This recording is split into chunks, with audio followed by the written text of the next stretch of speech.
kid from a broken home, a high school dropout, and a criminal record. You don't need to be perfect. Ready, aim, fire is better than ready, aim, aim, aim. A step towards the unreached is always a good step in the right direction. I got ran over by a Land Cruiser, and this guy tried to kill me. Uriah, I'm so glad that you're on the podcast. I've been inspired by your story, watching it unfold over the last, I think we've known each other like 10 years or something like that. But you live in Cambodia, and tell me why. How did you end up there? Why do you live there? Yeah, I came on a YWAM DTS, Discipleship Training School outreach 22 years ago. And God really grabbed my heart for the nation. To be honest, I grew up basically poor white trash. Do you know what I mean? Like welfare. Really? Smoking pot. Yeah, man. I was just a stoner. I went my DTS. I was on probation, dropped out of high school. It was actually my senior year of high school. So in my yearbook for my senior year, I'm the least likely to be forgotten, but my photo isn't in my senior yearbook, because I went off to do a DTS. I had this radical encounter. I saw this YWAM guy. I heard this YWAM guy speaking, gave my life to the Lord, gave away all the money I had, all the fronts I had out for my guys who were selling weed for me. I forgave them their debt and just gave my life to Jesus, did a DTS. Didn't even know about Cambodia. I was just a kid from Washougal, Washington, small, and so that was 2003. Okay, no way. I had no idea. And okay, so you have this transformation moment with Jesus. Yeah. How long was it before Cambodia entered your mind? Just when the, YWAM, right? We're you do your DTS and they're pray about where you're supposed to go on outreach. And so that was the first time I'd ever heard of Cambodia. And that's where you went as a student? As an outreach, yeah, on my DTS outreach. Okay, no way. And then, okay, this is fascinating. I transformed in high school. You decided to do a mission school. Yeah. It's 6 months long. Is your life totally transformed in those 6 months? Does it take a couple of years? What is it? It's been a journey for sure. I mean, I'm still being transformed, right? Glory to glory. Fair. But no, in my lecture phase, so the 3 months, I'm pretty ADHD, right? So sitting in class during the lecture phase was so hard. And I was I smoked a pack a day before I came. And so I brought Nicorette and I was in class, chewing my Nicorette and trying to quit cigarettes. And then, I'd encounter Jesus in a worship night and I threw away all my Nicorette and threw away all my, and then the next morning I woke up and I was I need a cigarette. I was I'm not free. It's actually my DTS. I was a terrible student. I was sneaking off, smoking cigarettes. And I told my outreach leader, I said, hey, I don't think I should go to Cambodia. I probably should go home. I've been sneaking cigarettes. I don't think I'm really saved. I don't know if I can do this thing, man. And he's bro, I know you've been sneaking cigarettes and just come on, just come to Cambodia. We'll work with you. And then when I got to Cambodia, for the first time in my life, I was who's got time to smoke a cigarette? Look at these people. They, man, kids were coming to English class, their pants falling down, carrying, no backpack. It was, they were just so hungry to learn. And so, yeah, it was, wow, inspiring for me. Much of what, no? Did Cambodia kind of gripped you right from the start? You went there and you're I see the need and I love it here. Did you have thoughts oh, I could live here someday? Or was it just this is a fun 3-month adventure? Yeah, I mean, much of what gripped my heart about Cambodia was the fact that, I don't know, I grew up always feeling sorry for myself. And I think much of my sinful behavior, you know what I mean, smoking and drinking, whatever, came out of this self-pity that I somehow, I grew up without a dad, I grew up on welfare, boo-hoo, and therefore I can drink, and who cares? And who are you to say that I can't? You didn't grow up, And so just whole self-justified self-pity. And then when I came to Cambodia and saw the reality of the situation here, it just killed my self-pity. And so that like empowered me for the first time to like, it was hard in lecture phase, but I thrived in outreach, building relationships, connecting with people whose lives were much harder than mine. And actually, I found that my hard life all of a sudden had an advantage. Like actually the struggles and issues I had felt and gone through, many of the Cambodians in a much greater way have gone through and are still experiencing. So that was the good side. But honestly, I got really sick on the 1 month outreach I was here. And I was like, oh, I can't wait to get out of here. I was so sick. I was like, get me out of here. I lost like 20 pounds. And I was like, I can't survive. So, oh, no. Yeah. And then, you're there getting vision for, that you should be a grateful person, that you actually can have an impact on these people's lives. And then you go home. Are you kind of like, man, I never want to go back because the sickness was so bad? Or did something kind of stick in you like, hey, maybe this could be a calling for me? Questions naturally arise when you study your Bible. Logos is a place where you can get those questions answered. Imagine being able to ask C.S. Lewis to explain his thoughts about salvation.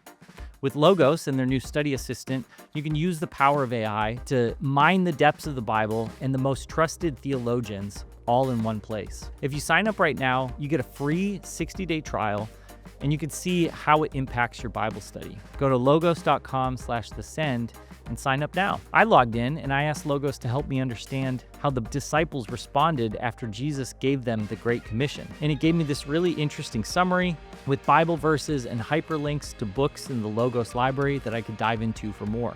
If you're passionate about studying the Bible and if you want to learn from history's greatest theologians and get your personal questions answered, then this is definitely for you. The Bible, it's an ancient book, and you want to know that you're reading it well.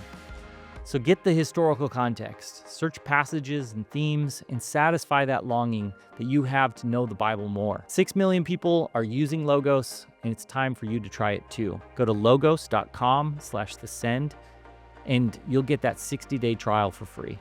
Yeah, that's how I kind of felt that I knew it was a calling, because when I went back to staff, they asked me to staff DTS, which you want me to staff a DTS? I'm like, yeah, okay. That must have been surprising. I'm going to be a missionary, All my friends thought I went gone crazy or something, What do you think they saw in you? Because, to be the kid that couldn't pay attention in class, addicted to cigarettes, that kind of stuff, what was it that they saw?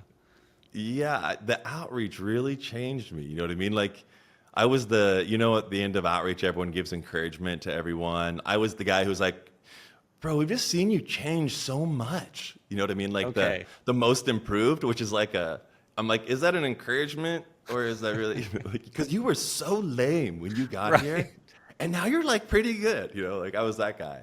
So I think they could see that I was quite passionate evangelist, connecting with people, man, because I really did love Jesus, and I did really think, and I still do believe that he is like his teaching, his presence, his way of life is the greatest solution for the issues we face as humanity. So I really did believe that, and so that empowered my evangelism. I think they just saw I liked people and believed in the gospel, and And then how many years was it then before you moved to Cambodia full time? I felt like I had this we were in this worship set, and I was like, I miss Cambodia. I'm like, why am I missing Cambodia? That was surprising. That was so surprising, because I was like, I couldn't wait to get out of there. I couldn't wait to get out of here. And so why am I missing it? And just felt like I prayed, and I was like, God, are you calling me to go? And heard God say yes. And so I just went back by myself, actually.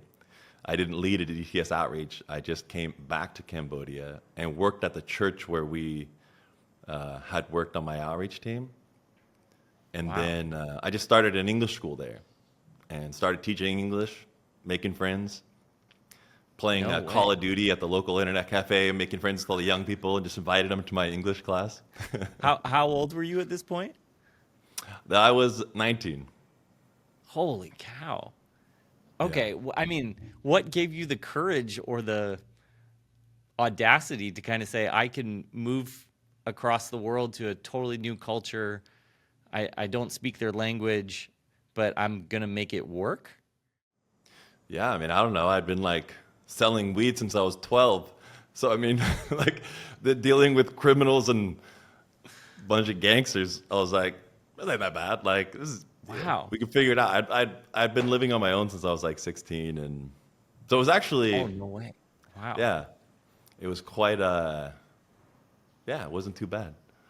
Okay. But I mean, And it was you're, hard. It was hard. Don't get me wrong. It was those 6 months. yeah, I was there for I do six want to months. get into that. I do want to get into that. But tell me, Bro. like, what did your family think? You know, because I'm just imagining there's people listening right now, and they know that they have a call to someplace crazy, or someplace that their family maybe thinks is so far out.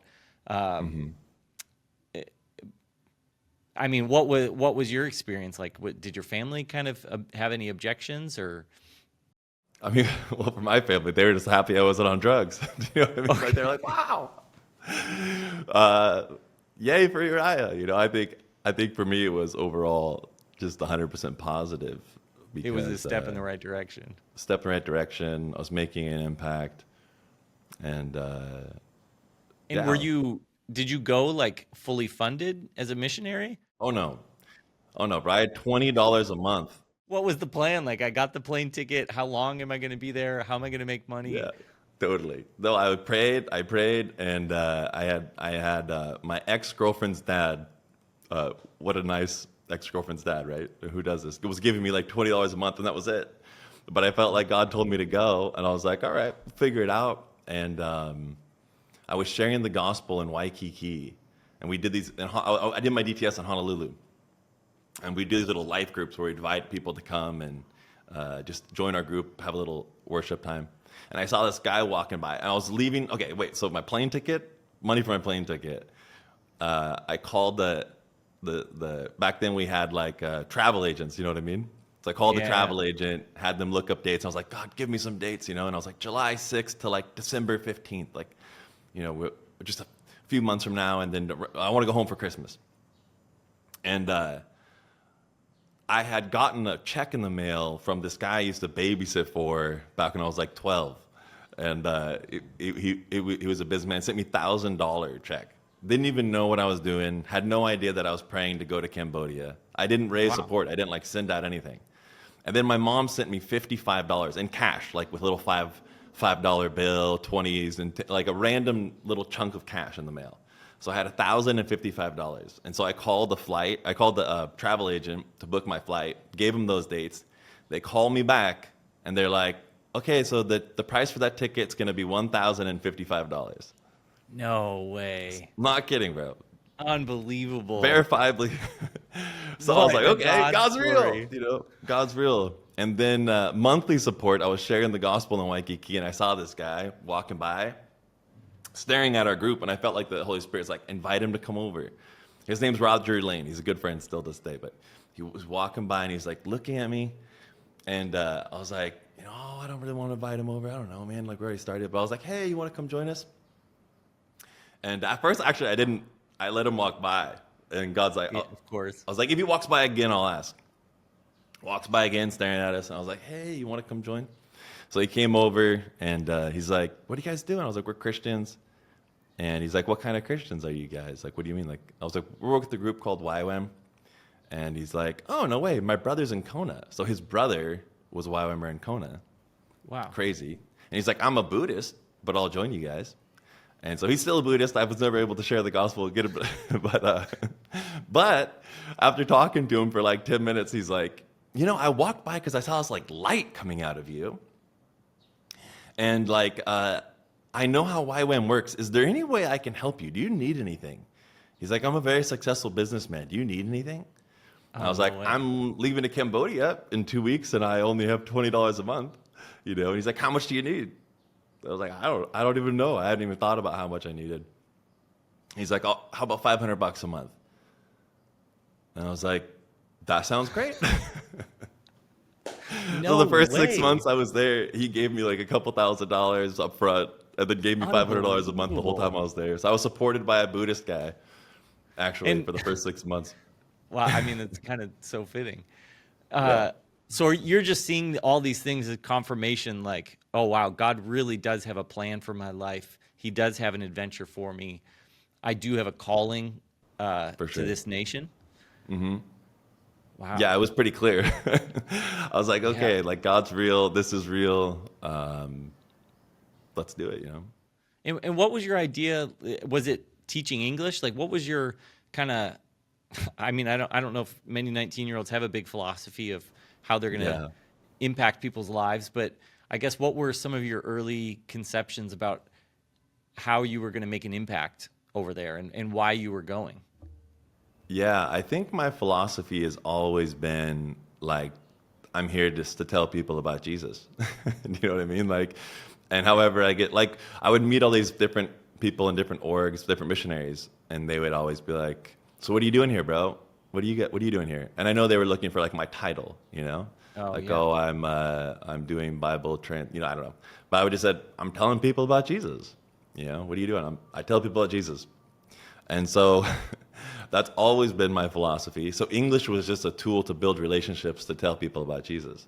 Yeah. And that's kind of everything I've done still to this day. That's still what I do, right? Like at the end of the day, I can equip people and empower them through education, which we do. And we support people. I mean, we have thousands of children and youth in our educational programs sponsored. And 22 years later, it's wild. But the heart is always to connect them with Jesus. And so that's what I did. I just taught English, told people about Jesus. And yeah, that's what I still do. Remarkable. Yeah. Okay. So tell me about, I mean, I'm sure you have so many things going on there. I'm pretty curious to talk about the social media following that you've amassed, which is a pretty Yeah. fascinating thing that I'm Uh-huh. sure you didn't see coming.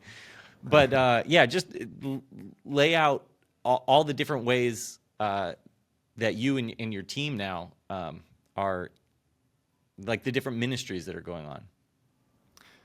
Oh man, it's hard to say everything we're doing. Because we're a part of a big YWAM family, right? There's YWAM Battambang and there's YWAM Pailin and Gokong. There's a lot of YWAM campuses. So YWAM, our organization, has been working with Cambodians since the 80s when the Cambodians were fleeing Cambodia from the war, 75 to 79, Pol Pot, killing fields. And it was the first time YWAM got involved in humanitarian aid and everything. So on the border. So we've been working around a team. But for me, just personally, like, so I helped start, like, when I first came back, I actually spent 6 years here. So I helped start that English school. It's still running. The campus leader, the current national YWAM director, or like on paper, we don't have YWAM directors, we're broad structured, decentralized. But on paper, the guy, and he's very much the elder of Cambodian elder. He was my student in that English school in 2004, Sampoa. So he's the leader now of our organization. Oh, no way. Yeah. And then you've got Yuka, who was like a 13-year-old kid who came to that English class. So that's still going on. And that school's still running. And from that little 6 months, first 6 months, some of my most fruitful ministry, because the leaders that came from that, and I can't take credit for those guys, but being able to impart. So those guys have now, that school, I started a YWAM base. It's still going in Kampong Cham, led by some Indian guys, awesome people. I recruited Indian workers out, YWAMers from India. They're running that campus. And then I helped start a Bible college with Christian Missionary Alliance. That's still running. Then I went back to the States, did business for 6 years. Came back in 2015, long story. But since then, we've started 2 campuses. And the vision has been to kind of start a multipliable campus model that we reproduce these YWAM campuses that are serving, educating, and developing leaders. So serving the community, educating youth, developing leaders. So now I help oversee, there's 2 campuses that we've launched in the last 8 years. And there's around 60 staff, so 30-ish in each one of them. And then, we do YWAM training schools. We have 6 different schools in the villages and around the area with over don't know what the latest numbers, around 1,000 young people between the two locations. So yeah, and then social media, I have like 1.2 million followers on TikTok. Yeah. And sorry, long answer to your question, but Well, TikTok, no, 1.2 I mean, million there's a followers, lot Facebook, I to don't know. say. A It's lot to say for somebody that just says, "Oh, I just tell people about Jesus." It actually yeah, it's great seems finding like different you're ways. quite a builder as well. Where tell Yes. me, like, eh, how are these ideas coming to you? Are you seeing a need and then just responding because it's like, hey, they need schools, let's start one. They need a Bible college, let's start one. Yeah, how did all this get built? Yeah, just discerning with the Holy Spirit what he wants to do and the relationships that he places around you. Like, Okay. who are the people around me? How can I connect relationally? Where's the greatest need? Yeah. Okay. Just unpack that a little bit. Maybe I don't know if you have a story, but a lot of people listening to this are going to be in that same circumstance where they feel like, I am seeing a need. I am kind of feeling like God is speaking to me about this, but they might need. And I think they could learn from you. Like, what is that process of kind of like following the breadcrumbs that God lays out for you? How do you know when you're kind of on the right path versus maybe something that is not going to work very well, or you just need to let it go? Yeah, I mean, it's hard to say. I just think to do it. Just to Okay. do it, First of all, I think my ADHD has been like my superpower in missions, because so many people talk about missions, pray for the nations. And so for me, I'm ADHD and I'm like, can someone just go? Like, you know what I mean? Like, Yeah. why are we talking? Let's go. Like, the lecture phase was hard for me because I'm like, okay, like, can I just get to it? Like, when are we going to do it? Can I do it Yeah. now? When am I going to do it? I just don't like to talk about things. I like to do them. Yeah. I hate just praying for things. I like just to do them. I like praying. I'm a prayer guy too. But if I'm not going to do something about it, I don't really like to pray much. Like, I want to pray about things I'm going to do, or at least I'm going to help do, or I'm going to give money towards it, I'm going to go towards it. And that's what I want to pray about. And I want to learn about something I'm going to do. I'm going to apply it. And so that's my encouragement, is just to do it.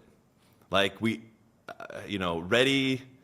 ready, aim, fire is better than ready, aim, aim, aim, aim, aim. Yeah. Like, just go for it. A step towards the unreached is always a good step in the right direction. So I Yeah. just think to go for it, find a community that's working near the people group you maybe want to work with, spend a couple of years. Don't overthink it. I went with, I'm going to go $20. Like, you don't need to be, I'm like a kid from a broken home with a high school dropout and a criminal record. Like, you don't need, like, to be perfect, right? You just need Yeah. to I be suppose willing. you're kind of the poster child for like, hey, you don't have to be qualified. Just go. Yes, thank you. Most improved and poster child that anyone can do missions. I love my role in the body of Christ. Unbelievable. Okay, tell me a little bit how the social media thing got started, and how that fits into your whole vision of how you want to impact this nation. Yeah, social media. I saw this, when I came back in 2015. I was never a social media guy. But when I came back in 2015, back in Ohio, I went and did business. I went and started an iPhone repair shop. I was trying to franchise a shop. It's a long story, but like 6 years, it was hard. It's really hard doing missions. I will say that, especially doing it Yeah. alone. And there's a whole lot I could say on that. But with social media, long story. Came back from business, came back in Ohio in 2015, and then I saw just the power and potential of using social media, to put it simply. And there was this guy here in Cambodia, Spanish guy, named Alexandro Rodriguez. And he was absolutely passionate about saving the forests of Cambodia. Like, Spanish guy, learns the Khmer language better than I've ever seen any missionary. And he's using social media to create these videos that are absolutely starting a youth movement to protect the forests of Cambodia. Now, eventually he was arrested and kicked out of Cambodia. So I don't totally follow his philosophy to the fullest, but God challenged me because there's a video where he was like being arrested and he's like, "Kanyom sakchita slap samrat pre Cambodia." Like, I'm willing to die for the forests of Cambodia. And God's like, "Hey, Uriah, do you love me that much? Do you love people that much? Because this guy's willing to die for the forests. And am I willing to even like learn the language to his level? Am I willing to commit myself?" So I was convicted by that. And I was like, all right, I'd already learned the language pretty well for my first 6 years, but I was like, I'm going to get like deep in the language, and I'm going to use social media, and I'm going to put my life on the line for the gospel a little bit. And so I came back, and then I just made a little selfie video, and it just grew from there. So it's been, 9 years or so that I've really been building it. I want to personally invite you to come to the Send Conference. We're gathering for 2.5 days to encounter Jesus, gain clarity on our purpose, and actually live our faith outwardly. Not just inspiration, but real activation. Thousands of believers are coming July 23rd to the 25th, 2026 at the Anaheim Convention Center. If you've been wanting to anchor your year in Jesus and step into what God is calling you to, or if you're living missionally and you're ready to go to the next level, this is for you. Join Francis Chan, Christine Kane, Andy Bird, Carrie Job, Circle Rider Music, and Jesus Image Worship. Everybody's going to be there, and I'd love to see you there too. Registration link is going to be in the show notes. Check it out. Wow. And so, I guess what was the thing that first gave it traction, and what results are you seeing? Like, what is the message? You know, you're not trying to save the forest, but how are you trying to shape the young people?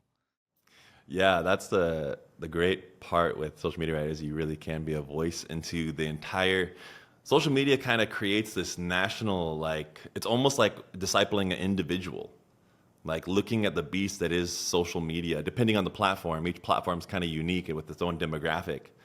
But especially Cambodia, 17 million people, so you get almost the whole demographic watching, and there's a whole society is kind of like the topics that are trending and the issues that are on people's hearts are changing. And so you have an opportunity to speak to that whole entire demographic, discipleship and truth and biblical application. So I mean, some of the videos that went viral in the beginning, like one was a really cool one. We got we got our place broken into, and there was only a few girls there. We were all attending a YWAM conference in a city a few hours away. So I drove my moto, like my little motorcycle, back from the Battambang campus to our campus in Poipet that we had started. And then I'm just praying. I'm like, God, how can we use this for your purposes, you know? And so I just kind of praying, thinking through it, and I was like, okay, I'm going to make a video about it, but just do it real and raw, right? Like, don't like talk, like show them what's going on. So as soon as I got to the base, as I was taking my helmet, I'm filming, take off your helmet. And I was like, hey, just got back to the campus, you know, we just got broken into, so I'm going to check on everyone to make sure they're okay. And then my friend Eric was there, who's the sweetest guy you've ever met in your life. And he's outside sweeping, and he had his camera stolen. He had gotten back after he found out it got broken into. So he came back, and he found out his camera got stolen. So I was like, what got stolen? You lost your camera? Oh, man, that's a bummer, you know. And let's see what else. Is everyone okay? You guys okay? All right. You know, and I just said, you know, as Christians, we just want to say, Mr. Thief, you know, we love you, and God forgives you. Wow. We forgive you. Stop stealing. But we love you, bro, and we totally forgive you. And Romans 8:28 says, you know, God works all things together for the good. And so we believe that this is going to be for the good, you know. And if anybody wants to help buy Eric a camera, you could, I'll try to find a way to send some money. I don't know if anybody wants to help out. But we just bless Mr. Thief. We forgive you. And we just love you guys. And that thing went viral. Millions of views. News agencies were running with it and being like, the foreigners bless Mr. Thief. And it just went crazy. And so the point is, like, I could have made a sermon talking about how Jesus teaches to forgive your enemies. Yeah. But that's not what young people want anymore, man. It's like, that's what I don't want that. I want to see how you forgive your enemies. And just bring me into the journey. Like, just bring me into the journey. So, that's just one of, I don't even know how many hundreds of videos I've made since then, but just times like that, just different times God puts in something in my heart to speak on or to put voice to. That's what I've done. Yeah. Wow. Fascinating. It's reminding me of this. I don't remember where I heard it, but they were talking about missions and your legacy, and they were saying, maybe you might end up in the history books, but it might not be for your own nation. You might be famous in, a nation where they don't speak your language, and I think that's so interesting. Like, I guess at what point did you kind of, this is kind of an intense term, but like marry the land, where you're like, this is my home. Like, I love these people. I want to build my life here. And how did that, what was that process like? Like, what would you say to a young person that's like, gosh, I love my nation, I love my culture, but I do feel like I had a moment where God highlighted a nation. How do you begin that process of, like, falling in love with another nation and the needs that they have there, and saying, I want to invest my life in this place? Yeah. I would say, first of all, like, I think the best way to reach your own nation is just to live all out for the call of Jesus on your life. Like, I've had so many of my friends, so much of my family has came to the Lord through my radical obedience to Jesus' call in my life. So I hear this all the time, that people are like, my friends, my family, my community. The best way to reach your community is to pursue Jesus on a radical journey. And everyone's going to be inspired by that. Let them watch you follow Jesus. That's going to inspire them to follow Jesus. Don't tell them about following Jesus. I've just seen that in my own life. So many of my friends, so many of my family members have came to Jesus just through watching my pursuit of him and his purposes for my life. So that's to the question about reaching their own community. And then it is tricky. I understand for a lot of people, they're not, they went on a DTS and just happened to fall in love with the first country. So I do think you can kind of speed date, you know what I mean? Do a little dating, go on a few mission trips for a few nations, but just don't be that person who's just dating compulsively. Like, make a commitment, find a nation, spend some time, and at the very least, like, be in a nation where you can serve for a while. Like, spend a year, spend 2 years, try it out. You're going to be a blessing, right? You're going to be a blessing to the place with just like as long as you're like encouraging, positive, somewhat committed to Jesus, you know what I mean? Like, I'm not saying if you're just like massively dealing with mental health issues or something, but like, like for the most part, spend a year or two, serving, and you're going to be a blessing to people amongst the nations, and hopefully discover your calling in that process. Okay. Walk them through then, what challenges are they going to face? Like, Jesus says, count the cost. You talked about going alone and the challenges that presented. What are the challenges that they should be expecting? And then how do you maybe overcome them or avoid those challenges? Yeah. So a couple things. I think you have to be really good at offense. I was thinking about this just the other day. I was telling our leaders, like, there's barely any opportunity to be on defense when you're on the mission field. Like, when you're actively engaging to bring the gospel to where nations have historically been opposed to it. There is a sense of, like, you have to press in. You can't kind of chill out and like, just, do a quiet time, hang out, have some coffee. Like, you do very much have to be physically, like, working out, like doing the language study, sharing. You have to be very on offense. And then I would just say you need to be a part of a team. Like, I went kind of solo dolo a lot in the beginning days and was just kind of, don't think of yourself as a Rambo. You know what I mean? Think of yourself as like a part of like the Roman, dudes with the spears, like strong wall, like part of 300. You're not Rambo. Yeah. You're playing 300 game, right? You are a part of a team. And as long as you can line up with a team of people on the field. So like plug into I think the best way to get involved in long-term missions is to plug into a YWAM community somewhere near a nation where you feel called, and just spend a year or two running with those guys. That would be my encouragement. That's fitting advice for your namesake in the Bible. The Uriah thing? Yeah, what happens when you're alone? Right? You know? Totally. I do not want to be on the front lines alone. Been there, done that, got hit with a rock, you know what I mean? Almost died. Yeah, I've been literally I got ran over. You know, I think it was actually one of the time that God cemented kind of the call for me was during my first 6 months, I got ran over by a Land Cruiser. Like I got in this motorcycle accident and this guy tried to kill me.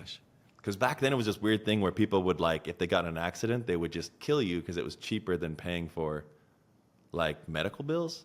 I don't know. They had to pay for a funeral versus giving you support for the rest of your life. It's like some Cambodian thing back then. And so the guy backed up and literally ran me over, ran over my chest. I thought I was dead. But I was so mad. You know, these guys he tried to kill me. I can imagine. You know what I mean? A little bit of that gangster, came out. And I'm like, God, give me love. Give me love for these people. Give me love for this nation. Help me to love my enemies. Help me to love those who hurt me, you know? And I think I remember leaving after 6 months, just sobbing in tears, saying goodbye to my friends. And I remember just being never having a love for a place like that. So I think that was when, but a lot of that came from that Uriah frontline, solo dolo out. But to be fair, back then, YWAM, there was only 15 of us in the whole country, right? There wasn't a lot of us. So anyways, yeah. Wow. If they are going to make this big sacrifice, take this big risk, what has been the reward of you following God into this calling? You know, it is kind of scary and it totally turns your life upside down in your plans, but there must be some reason why it's worth it. And so I'd love to hear what's made it worth it for you. Yeah, totally. I mean, there are the hard things, right? We mentioned a few, it's lonely. You are far from your family and friends. You miss weddings, you miss birthdays, you miss graduations. It's a sacrifice, right? But I would just say it's 100% worth the sacrifice. The leaders you see, the disciples you see coming up, the impact and the opportunity of living a life fully worth dying for. Everyone wants to live for something worth dying for, right? And very, very few people get to do it. And so actively living a life where you feel man, these are issues that are worth dying for, that I'm giving my life towards. Number one, deep sense of purpose. I think Viktor Frankl, Logos therapy, I think the issues that we're facing in this next generation of depression, mental health, Maslow's hierarchy of needs, right, is the final, once you have all your basic needs, it's self-actualization. Everyone's spinning around trying to, who am I? Because all of our basic needs are basically taken care of.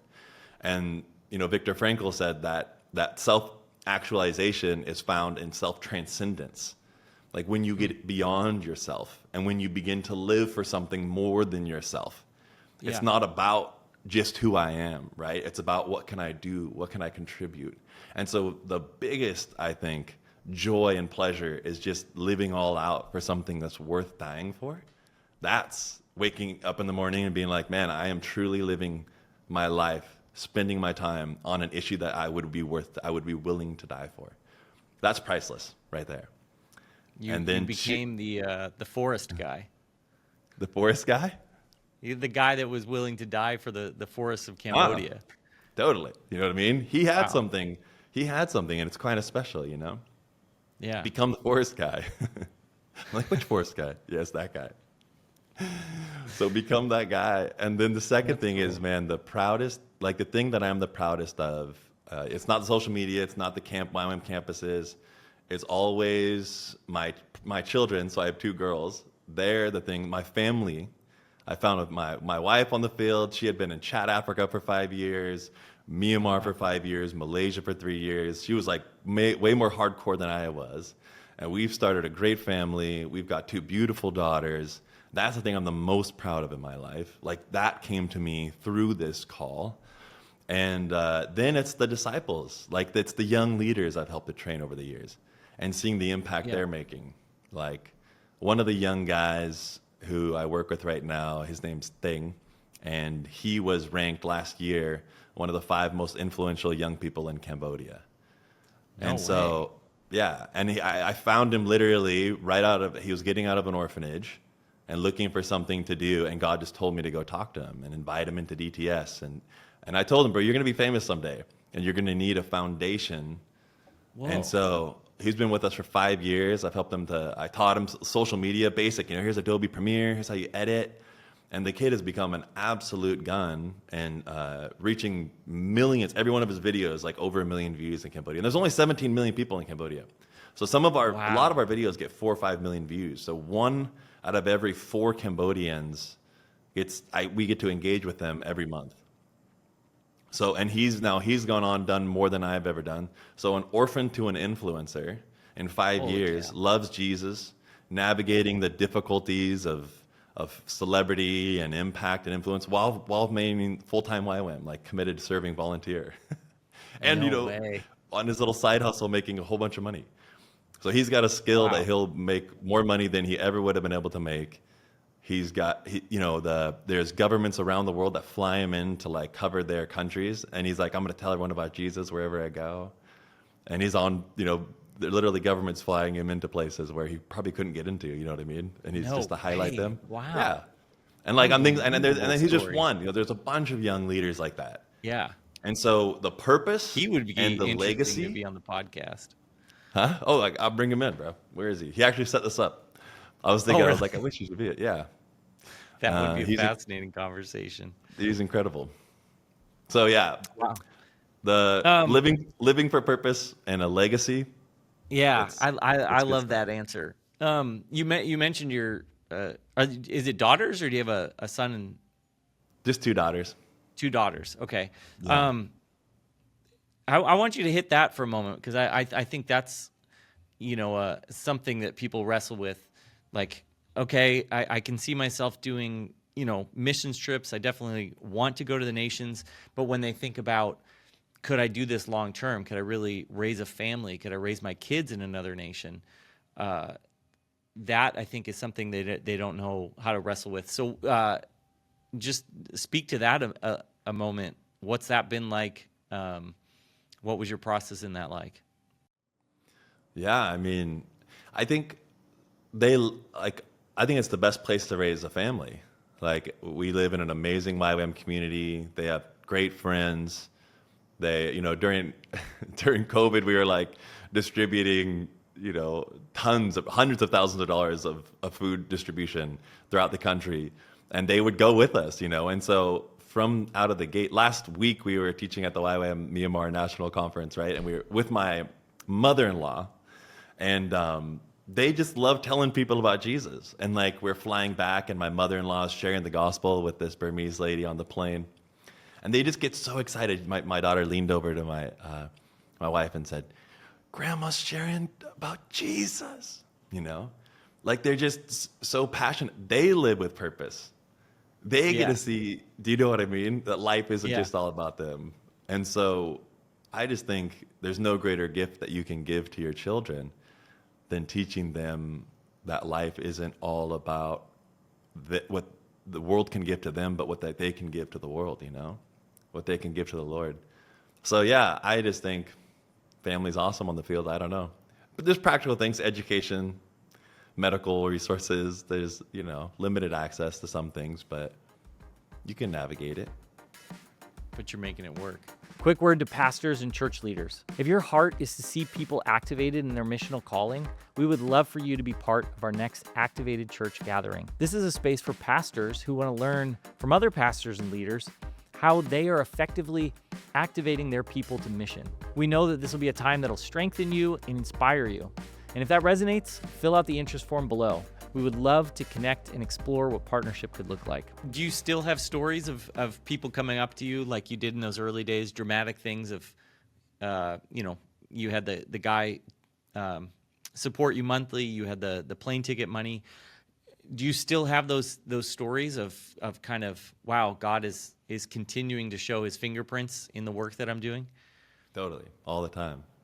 I mean, the campus we started here right now, this has just been 1 year for our second campus. So the goal has always been to do a multipliable model, like where we could set up a campus that has like such a clear structure, leadership, focus on ministries, that you could basically just multiply it, reproduce it pretty quickly. And so what took us 8 years took us 8 months in the second campus. Wow. And now we're growing both campuses to then again reproduce. And the goal is to multiply. But it's obviously financially, we're believing God for a greater level of breakthrough, right? So like with the second campus, we were praying about it. So our team fasted and prayed for 21 days at the beginning of last year. And on the 21st day, we break our fast, and I get a message from this pastor in Texas. Hey, I want to talk to you guys. And we had told some friends, and he was one of them, to be praying. We're thinking about going to Siem Reap and start this campus. He didn't know anything about the 21 days or anything. But on the 21st day, we all felt word of the Lord, yes, go to Siem Reap. Get a call from this pastor, and he's like, hey, man, we just felt like Siem Reap's the place to go. After we had already heard it, confirmation, and he's like, we want to support the campus $2,000 a month for the first year. So then we're looking for campuses. We're looking for different properties, and we find this property, negotiate the price down. It's exactly $2,000 a month. So totally rent covered. And it gets crazier too, but it was a brand new build, and they needed 5 months to finish it. But you also need 5 months rent up front for a 5-year lease. So the $2,000 a month for the 5 months was exactly what we needed for the deposit. So I'm like, oh man, like and that was just like 9 months ago or so, Wow. Yeah. So it's always. It's so fun to hear those stories. I think, as we begin to wrap up, I do want you to kind of be thinking about, well, okay, what advice or what last thoughts do I want to leave with somebody that feels called to the nations?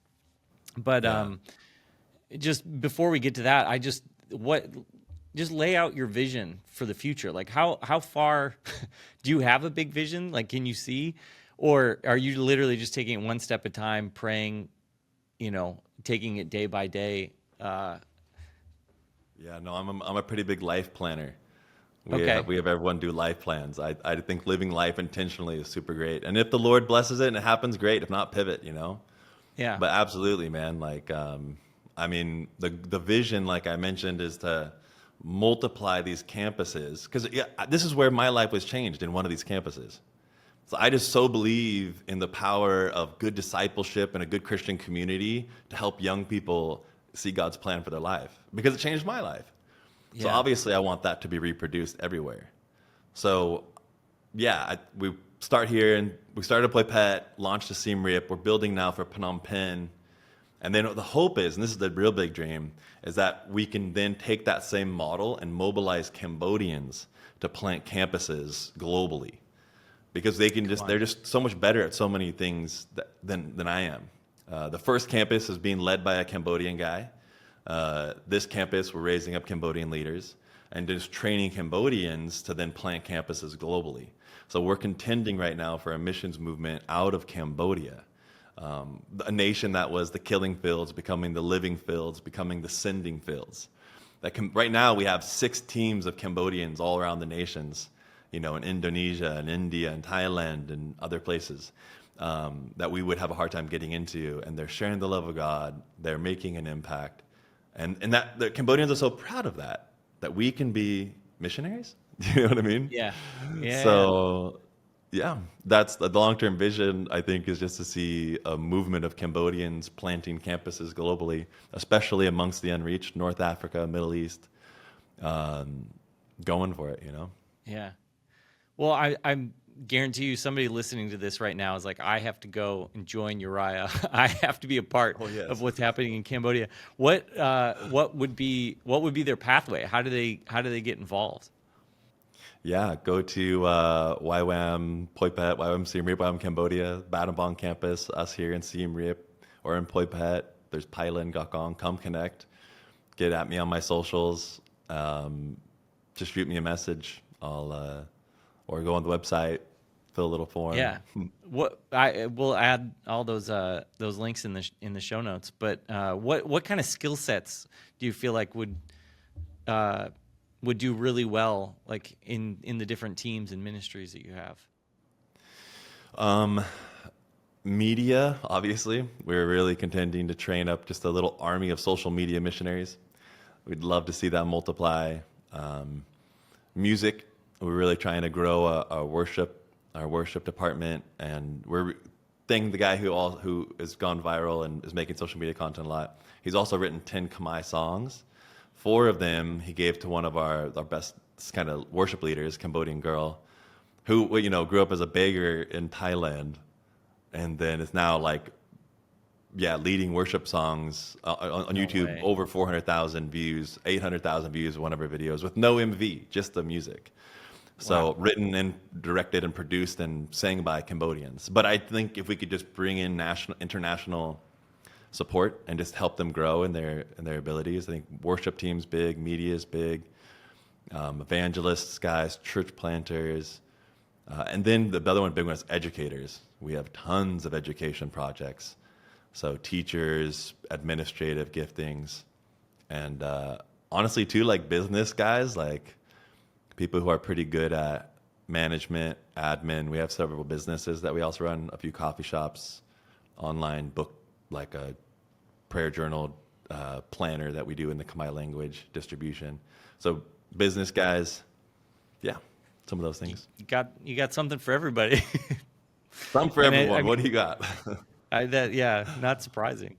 Well, so a lot of people listening will have been to one of these send events, and during the moment when they got asked, do you feel, is God calling you to the mission field of the nations? Something in their heart said yes, like I have to go. They raised their shoes. They said, I will go. Come on, Sam. Why don't you leave them with a few thoughts, or something to fill their heart with courage and boldness to take those steps to go? Like what kind of advice do you want to leave them with? Well, first of all, I was on a Zoom call yesterday with Andy and Sano and Garth and the national leaders of the Cambodian church. And we're praying and contending. It's not official, so I don't know if I can say this, but we're contending to see the send happen in 2028 and here in Cambodia. Let's So go. that's first of all, come help us work to mobilize the send here over the next 3 years, please. Gosh, that would be incredible. And I just think go for it. Like what you experienced in the send experience, God wants to bring to every nation and every individual, mobilizing us for mission. It's the Great Commission, right? He didn't want to leave us without something to do. Like he knows life is meant to be lived on purpose. And so he gave us the Great Commission, so mobilize people for it. Wow. Well, that was a fascinating conversation. Thanks for joining me, and I definitely learned some new aspects of your story that I'd never heard before. Makes it all the more inspiring. But thanks for taking the time, Uriah.